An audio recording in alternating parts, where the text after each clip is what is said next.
সম্মানিত ভাইয়েরা আমার, তাহলে একটু আপনি জাগ্রত হন, মাথাটাকে একটু বিকশিত করার জন্য চেষ্টা করেন।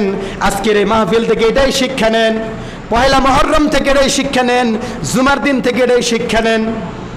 সম্মানিত ভাইয়েরা আমার, আল্লাহ রাব্বুল আলামিন নামাজ আদায় করার জন্য ফরজ দিয়েছেন 13টা। নামাজের আগে, নামাজের বাইরে মোট 7টা, আর নামাজের ভিতরে হবে হলো মাত্র 6টা।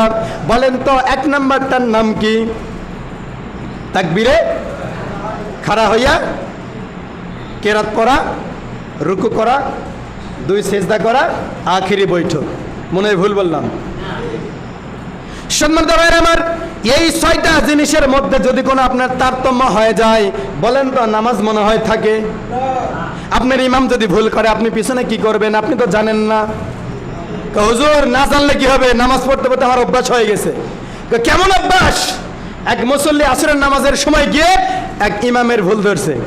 এখন হঠাৎ মুসল্লি ইমাম চিন্তা করলে, হারে ঠিকই তো, আমি 4 রাকাতের জায়গায় 3 রাকাত নামাজ আদায় করছি এশার, কারণটা কি?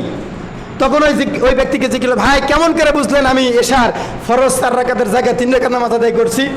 হুজুর আমার দোকান হলো 4টা। কয়টা? 4টা। প্রথম রাকাতে প্রথম দোকানে হিসাব করি, দ্বিতীয় রাকাতে দ্বিতীয় দোকানের হিসাব করি, আর তৃতীয় রাকাতে তৃতীয় দোকানের হিসাব করি, কিন্তু 3টা দোকানে হিসাব করতে দেখি নামাজ শেষ। তার মানে কি নিশ্চয়ই আপনার ভুল হয়েছে। বলেন তো ও কি নামাজের মধ্যে উজু খুশি ছিল? ও তার ধান্দায় ছিল, ওই ধান্দা থাকার কারণে সে নামাজে ভুল ধরছে, আসলে সে নামাজি নয়। যদি 4টা দোকানে হিসাব ঠিক হয়ে যেত, ও বলতো নামাজ হয়ে গেছে। বলুন নাউযুবিল্লাহ। এরকম মুসল্লি হওয়া যাবে? সম্মানিত ভাইরা আমার, নামাজের ভিতরে মোট 6টা ফরজ আপনাকে আদায় করা লাগবে। 1 নাম্বার ফরজ হলো তাকবীরে তাহরিমা। নামাজ আদায় করার জন্য আপনাকে তাকবীরে তাহরিমা বাঁধা লাগবে। 2 নাম্বার বিষয় হলো কেরাত পড়া লাগবে, রুকু করা লাগবে, সেজদা করা লাগবে, 2 বৈঠক করা লাগবে, আখিরে বৈঠক করা লাগবে, 2টা সেজদা দেওয়া লাগবে। এখন অনেকে মনে করতে পারেন, ভাই একটা সেজদা দিলে কি হয়ে যাবে? একটা সেজদা দিলে আপনার ওয়াজিব আদায় হবে। কোরআন শরীফের মধ্যে 14টা জায়গায় মতান্তরে 15টা জায়গায় একটা করে আয়াতের অংশ আছে। ওই আয়াতের অংশ পড়লে আপনাকে একটা করে সেজদা দেওয়া লাগে, নাকি আপনার এলাকায় দেয় না? আপনার এলাকায় দেয় না মনে হয়। এই জন্য একটা সেজদা নয়, 2টা সেজদা দিতে হবে। 2টা সেজদা দেওয়া হলো ফরজ, 2টা সেজদা দেওয়া ফরজ। আর এই 14টা, এই 6টা আর ওই দিকে হলো 7টা, এই 13টার মধ্যে যদি একটা কম হয়ে যায়, আপনার নামাজ হবে? আপনার নামাজ হবে? নামাজ হবে না। বলেন তো ওই ব্যক্তি এই 13টা জিনিস যদি না জানে, আর ওই ব্যক্তি যদি জুব্বা পরে দাড়িওয়ালা টুপিওয়ালা জুব্বাওয়ালা টুপিওয়ালা হয়ে যায়, বলেন তো ওকে আপনারা হুজুর বলবেন? বাহ্যিক দৃষ্টিতে হুজুর বলবেন, কিন্তু তার ভিতরে কোনো কিছুই নাই। তাহলে এরকম হুজুর কি আপনারা তৈরি করতে চান? নাকি এরকম হুজুর তৈরি করতে চান যে আপনার 5 ওয়াক্ত নামাজে পরিপূর্ণভাবে ইমামতি করতে পারবে? এরকম হুজুর তৈরি করতে চান জুমার নামাজে পরিপূর্ণভাবে ইমামতি করতে পারবে, ঠিক কিনা? এরকম সন্তানগুলো আপনি তৈরি করতেছেন? করতে পারি নাই, তৈরি করতে পারি নাই। আর এই তৈরি করতে না পারার কারণে আমরা ধার করা ইমাম নিয়ে এসে নামাজ আদায় করি। নামাজ হোক আর না হোক, মাসে মাসে ঠিকই টাকা দেওয়া লাগে, নাকি? আর হুজুর যদি একটু জোরে যায়, তাহলে এখন বলবেন, দেখছেন দাওয়াত পাইছে রে, এত জোরে যায়। আর যদি আবার ধীরে ধীরে হাঁটে, শালা মরণ খাওয়া খাইছে রে, হাঁটা পারতেছে না। নাউজুবিল্লাহ, বলে নাউজুবিল্লাহ। এরকম মন্তব্য করা যাবে? সম্মানিত ভাইয়েরা আমার, নামাজ শুদ্ধ হওয়ার জন্য ওয়াজিব রয়েছে 14টা। এই 14টা ওয়াজিবের মধ্যে বলেন তো আপনি আমি কি জানি? জানি না। তাহলে বলেন তো সুজদা দিব কখন? যখন ফরজ তরফ হবে তখন মনে হয়।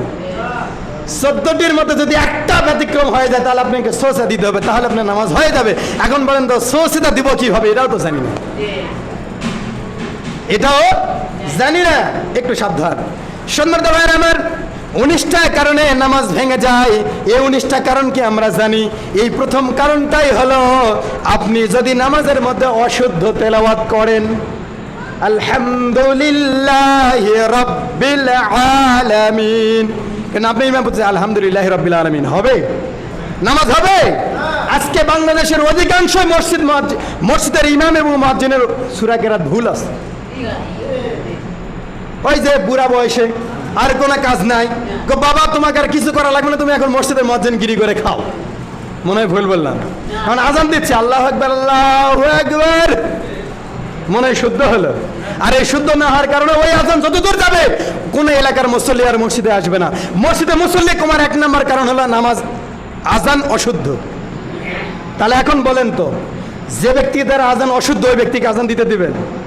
আবার স্থানীয় কিছু ব্যক্তি রয়েছে, ভালো একজন মুয়াজ্জিন এবং ইমামকে আপনি রাখছেন, আলহামদুলিল্লাহ, কোনো টেনশন নাই, কিন্তু স্থানীয় কিছু ব্যক্তি এসে বলে, হুজুর আজকে আমি আজান দেই।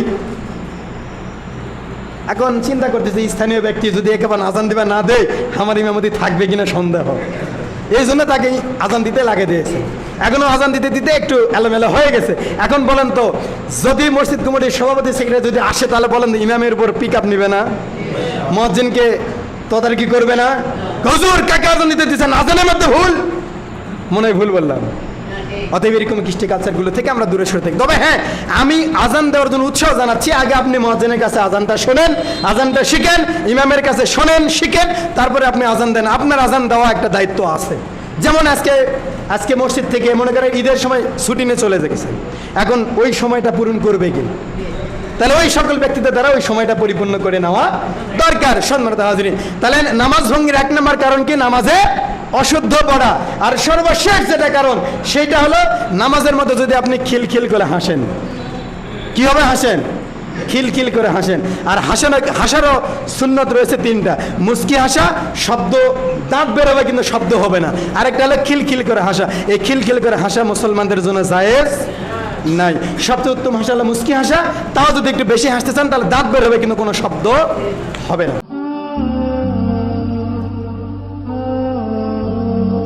Al Iqra TV